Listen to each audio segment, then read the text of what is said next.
Good morning, students. In chapter number 7, Geometry, today our topic is symmetry. तो बेटा आज हम सिमेट्री के बारे में पढ़ेंगे कि सिमेट्री क्या होती है. ठीक है.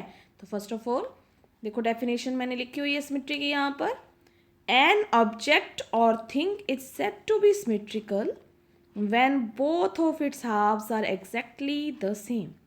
मीन्स किसी भी ऑब्जेक्ट या थिंग को हम सिमेट्रिकल तब बोलते हैं बेटे जब उसके दोनों हाफ जो हैं, अगर हम उस ऑब्जेक्ट या थिंग को हाफ करते हैं ना सेंटर से, तो दोनों उसके हाफ जो हैं वो एग्जैक्टली कैसे होने चाहिए, सेम, मतलब एक जैसे होने चाहिए वो.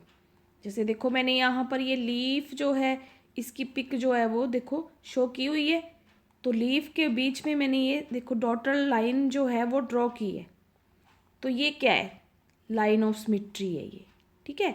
मीन्स ये है कि अगर इस लाइन ऑफ सिमेट्री के अगर इस साइड देखते हैं हम, ये टू हाफ्स में हमने इसको डिवाइड कर दिया ना, तो देखो ये जो लाइन के लेफ्ट साइड है वो पार्ट और लाइन के राइट साइड दोनों कैसे हैं, इक्वल है, सेम है बिल्कुल.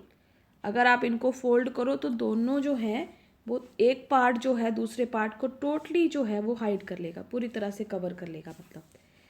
ठीक है. जैसे देखो ये फेस है, फेस के सेंटर में मैंने ये देखो लाइन ऑफ सिमेट्री ड्रॉ की हुई है. मीन्स फेस का ये वाला पार्ट हाफ पार्ट और फेस का ये वाला पार्ट हाफ पार्ट, दोनों कैसे पार्ट हैं, बिल्कुल सेम, सेम पार्ट है. इस पार्ट में देखो वन आई और ये देखो नोज़ का हाफ पार्ट, तो इस साइड भी सेम ऐसे ही है. मीन्स बिल्कुल सेम है ये दोनों ही पार्ट, हाफ पार्ट. तो ये होती है बेटे लाइन ऑफ सिमेट्री जो है. ठीक है. इसी तरह से ये बटरफ्लाई है, बटरफ्लाई का भी सेम देखो लाइन सेंटर में हमने ड्रॉ की है, ये हाफ पार्ट और ये इस साइड आपका लेफ्ट और राइट दोनों ही साइड जो पार्ट्स हैं तो कैसे हैं दोनों, बिल्कुल सेम. ठीक है. इसी तरह से ये अल्फ़ाबेट ए लिया हुआ है, इसके बीच में ये देखो लाइन ऑफ सिमेट्री ड्रॉ की हुई है. तो ये लाइन ऑफ सिमेट्री से पहले लेफ्ट साइड और राइट साइड दोनों साइड में जो ये पार्ट्स हैं, टू पार्ट्स में डिवाइड कर दिया ना इसने लाइन ऑफ सिमेट्री ने अल्फ़ाबेट ए को. तो दोनों पार्ट्स जो हैं कैसे हैं, हाफ पार्ट, दोनों हाफ्स जो हैं वो बिल्कुल सेम है. ठीक है. तो इसको बेटा अब हम बोल देते हैं सिमेट्री. सो नेक्स्ट कुछ हमने अल्फ़ाबेट्स में देखो लाइन ऑफ सिमेट्री जो हैं वो ड्रॉ की हुई हैं और अच्छे से क्लियर हो जाएगा. देखो मैंने यहाँ पे लिखी है statement, draw the line of symmetry in the following alphabets. मतलब ये जो अल्फ़ाबेट्स हैं इसमें लाइन ऑफ सिमेट्री जो है वो आप ड्रॉ करो. जैसे ये फर्स्ट जो है अल्फ़ाबेट ए है, ए में लाइन ऑफ सिमेट्री कितनी है, वन लाइन ऑफ सिमेट्री है. मीन्स यहाँ पे इसको सेंटर से जब आपने हाफ किया तो देखो दोनों हाफ इसके कैसे हैं, सेम. तो बी जो है ये वर्टिकली बोल देते हैं इसको, लाइन को वर्टिकल लाइन, स्ट्रेट है ना बिल्कुल सीधी. ठीक है. स्टैंडिंग लाइन भी बोल सकते हैं, वर्टिकल लाइन है ये. ओके. और अब बी अल्फ़ाबेट में देखो सिमेट्री कैसे है, तो ये आप इसको हॉरिजेंटली भी बोल देते हैं. ठीक है. Horizontal line of symmetry. ठीक है. और या इसको स्लीपिंग लाइन हम बोलते होते हैं. तो ये लाइन ऑफ सिमेट्री है. बी को जब आप हॉरिजेंटली देखो डिवाइड करोगे ना, लाइन ऑफ सिमेट्री डालोगे इसमें, तो दोनों हाफ इसके बिल्कुल सेम है. इसी तरह से सी में line of symmetry one line of symmetry है हॉरिजेंटल. इसी तरह से डी अल्फ़ाबेट में भी और ई अल्फ़ाबेट में भी लाइन ऑफ सिमेट्री है. ठीक है. ऐसे सेंटर से. बट एफ में बेटा लाइन सिमेट्री नहीं होती.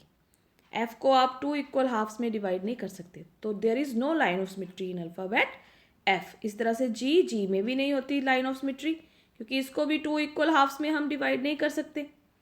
बट एच जो है देखो एच अल्फ़ाबेट, इसमें इसको वर्टिकली भी इसकी लाइन ऑफ सिमेट्री है, मीन्स स्टैंडिंग दोनों हाफ, ऐसे भी आप इसको वन लाइन ऑफ सिमेट्री और ये हॉरिजेंटली भी, तो ये ऐसे भी आप इसको टू इक्वल हाफ्स में डिवाइड कर सकते हो. तो टू लाइंस ऑफ सिमेट्री हैं अल्फ़ाबेट एच में. इस तरह से आई जो है आपका अल्फ़ाबेट, इसमें भी टू लाइंस ऑफ सिमेट्री हैं, एक हॉरिजेंटल और एक वर्टिकल. पर जे अल्फ़ाबेट में कोई लाइन ऑफ सिमेट्री नहीं होती, इसको आप टू इक्वल हाफ्स में नहीं डिवाइड कर सकते. So there is no line of symmetry in alphabet J. K में देखो, के में वन लाइन ऑफ सिमेट्री है. ठीक है. के को भी आप टू इक्वल हाफ्स में डिवाइड कर सकते हो, बट एल अल्फ़ाबेट में कोई लाइन ऑफ सिमेट्री नहीं है.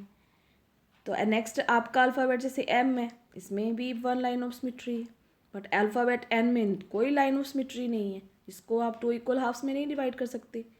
तो अल्फ़ाबेट आपका नेक्स्ट है ओ, इसमें बेटा टू लाइन ऑफ सिमेट्रीज हैं, आप इसको हॉरिजेंटली भी टू इक्वल हाफ्स में डिवाइड कर सकते हो और वर्टिकली भी टू इक्वल हाफ्स में डिवाइड कर सकते हो। अल्फ़ाबेट पी में कोई लाइन ऑफ सिमेट्री नहीं है। तो इसी तरह से क्यू में कोई लाइन ऑफ सिमेट्री नहीं होती, आर में भी नहीं होती, एस में भी नहीं होती, और टी में vertically one line of symmetry होती है। यू अल्फ़ाबेट में भी वन लाइन ऑफ सिमेट्री होती है, बी अल्फ़ाबेट में भी वन लाइन ऑफ सिमेट्री, इस तरह से डब्ल्यू जो है आपका अल्फ़ाबेट उसमें भी वन लाइन ऑफ सिमेट्री।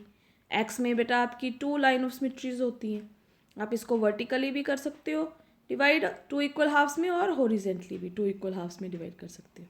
तो इस तरह से अल्फ़ाबेट बाई जो है आपका, तो उसमें वन लाइन ऑफ सिमेट्री है, ठीक है, और जेड में कोई लाइन ऑफ सिमेट्री नहीं होती।